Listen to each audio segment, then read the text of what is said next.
ঘরের বউটা যদি ভালো হয় তাহলে একজন বেকার পুরুষও প্রতিষ্ঠিত হয়ে পড়ে, আর ঘরের বউটা যদি খারাপ হয় তাহলে একজন প্রতিষ্ঠিত পুরুষ মানুষও চোখের পলকে ধ্বংস হয়ে যেতে পারে।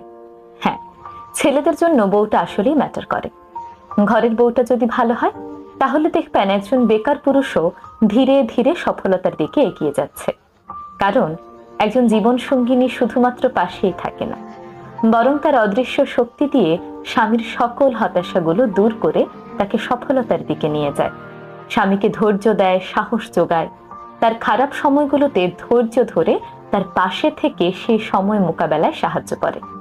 ফলে ছেলেরা ভেতর থেকে অন্যরকম একটি শক্তি অনুভব করে, আর এই শক্তি তাকে ঠেলে সফলতার দিকে নিয়ে যায়। অপরদিকে ঘরের বউটি যদি চরিত্রের দিক থেকে খারাপ হয়, নেতিবাচক মনোভাবের হয়, তাহলে একজন প্রতিষ্ঠিত পুরুষও ভেতর থেকে ভেঙে পড়ে।